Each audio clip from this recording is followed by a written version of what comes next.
Assalamualaikum warahmatullahi wabarakatuh. My name is Jasminul Fadilah. My ID number 1240104104000073. First of all, let us thank God for His blessing and mercy because today we are able to gather in good condition. On this occasion, I would like to present a material entitled Using Talk Effectively in the Primary Classroom, written by Richard Icke and John Lee, publisher by Routledge, and published on 2009. This presentation will discuss the importance of classroom talk in the learning. This presentation will discuss the importance of classroom talk in the learning process, especially in primary education. In addition, we will also understand how teachers can create effective communication so that students are able to participate actively and improve their learning outcome. I hope this presentation can provide useful knowledge and increase our understanding about the role of communication and education. So this book, Using Talk Effectively in the Primary Classroom, explained that talk or communication is not only a tool for delivering information, but also an important part of the learning process itself. The author emphasized that children learn through interaction. Therefore, classroom communication should not only focus on teacher explanation, but also provide opportunities for students to express idea, ask questions, and develop understanding through the discussion. According to the book, effective classroom talk can help students develop critical thinking, improve confidence, encourage active participation, and support better learning outcomes. The author also explained that skilled teachers are able to use language carefully in order to guide students toward meaningful learning experience. What this book tells about. The first, the importance of talk in learning. The first important point discussed in the book is the role of talk in children's development. Before entering school, children already have communication skills. They use language to express feeling, ask for help, share experience, and interact with people around them. This means that children actually come to school as active communicators. However, when they enter formal education, they often face a different style of communication. In school, communication becomes more structured and academic teacher usually control classroom interactive, while students are expected to listen for instruction and answer the question correctly. Because of this difference, some students adapt easily while others may struggle to participate confidently. The book explained that teachers have an important responsibility to bridge this gap. Teachers should help students feel comfortable expressing their ideas while still guiding them toward academic learning. And the next, classroom talk and student learning. The author explained that classroom talk has a strong connection with learning. When students are encouraged to speak, explain opinion, and discuss the idea, they become more involved in the lesson. Learning becomes more meaningful because students are not only receiving information passively, but also processing, extracting knowledge actively. For example, during classroom discussion, students learn how to organize ideas, explain reason, respond to other opinions, and think critically. In addition, communication helps teachers understand student thinking process.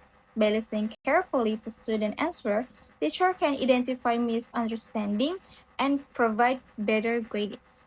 Therefore, effective talk benefits both teacher and student. And next, whole class teaching.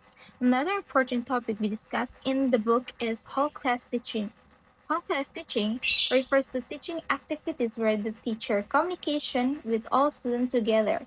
The book explained that this method became very popular in primary education because it allows teachers to manage lesson efficiently and provide equal instruction for all students. However, the author also mentioned that whole class teaching should not become one-way communication. If the teacher talks all the time while students only listen, students may lose interest and become passive. For this reason, effective teacher creates interactive classroom environment.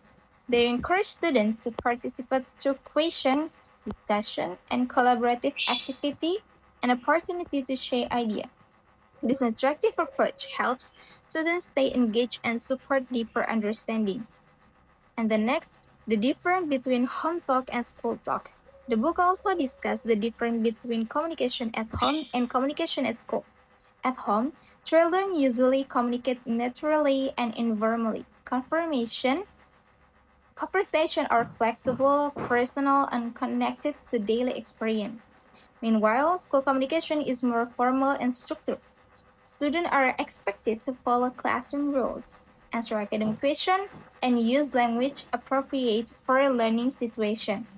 This transition can be challenging for some children, especially those who are not familiar with academic communication styles. And because of this, teachers should create a supportive learning environment where students feel safe to speak and participate. Teachers should avoid making students afraid of uh, encourage communication. Instead, teachers should encourage communication as part of the learning process. Effective teacher can communication according to the book. Effective teacher use communication strategically. They do not simply deliver information, but guide students through meaningful interaction. There are several characteristics of effective teacher communication. First, clear instruction. Teachers should explain lessons and tasks using language that students can understand easily. Who should read this book? This book is highly recommended for several groups of readers, especially those involved in education. First, pre-service and trained teacher. The book provides a deeper understanding about how communication influences the learning process in primary classroom. It helps future teachers learn how to create effective classroom interaction and improve their teaching strategies. Second, primary school teacher. For practicing teachers, this book offers practical insight into classroom communication, student participation, and interactive teaching method. Teacher can use the ideas from this book to improve classroom discussion and support student learning more effectively. Third, education researcher and university student.